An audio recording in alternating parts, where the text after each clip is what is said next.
ইউরোপীয় ইউনিয়নের পররাষ্ট্র বিষয়ক সেক্রেটারি জেনারেল স্টিফানোস সানিনো বলেছেন, ইইউ বাংলাদেশের সঙ্গে রয়েছে এবং সংকট উত্তরণেও ইউরোপীয় ইউনিয়ন সহযোগিতা করবে।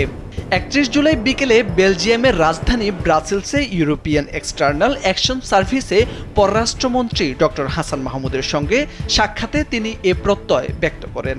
ব্রাসেলসে নিযুক্ত বাংলাদেশের রাষ্ট্রদূত মাহবুব সালেহ এ সময় উপস্থিত ছিলেন।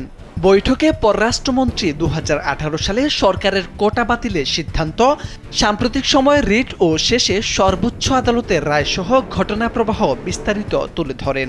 পররাষ্ট্রমন্ত্রী হাসান মাহমুদ জানান, দুর্বৃত্তরা অসৎ উদ্দেশ্যে শিক্ষার্থীদের আন্দোলনকে ব্যবহার করে দেশে অরাজকতা সৃষ্টি করেছে।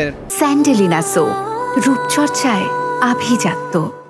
ভাঙচুর, অগ্নিসংযোগ সহ বিভিন্ন অনৈতিক কর্মকাণ্ড পরিচালনা করেছে, যা অনেক ক্ষেত্রে মধ্যযুগীয় বর্বরতাকেও হার মানিয়েছে।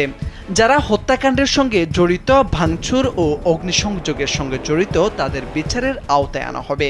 সেক্রেটারি জেনারেল স্টিফানোস সানিনো প্রধানমন্ত্রী শেখ হাসিনার নির্দেশে হতাহত ও হামলার ঘটনার বিচার বিভাগীয় তদন্ত কমিটি গঠনকরণের বিষয়কে স্বাগত জানিয়েছেন। তিনি বলেন, আমি আশা করি স্বচ্ছ তদন্তের মাধ্যমে দোষী ব্যক্তিদের বিচারের আওতায় আনা হবে এবং দ্রুত বাংলাদেশ স্বাভাবিক অবস্থায় ফিরে আসবে।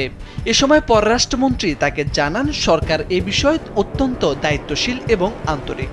তিনি বাংলাদেশের উন্নয়ন যাত্রায় ইউরোপীয় ইউনিয়নের অবদান ও বন্ধুত্বের কথা উল্লেখ করে একসঙ্গে কাজ করার আশা প্রকাশ করেন।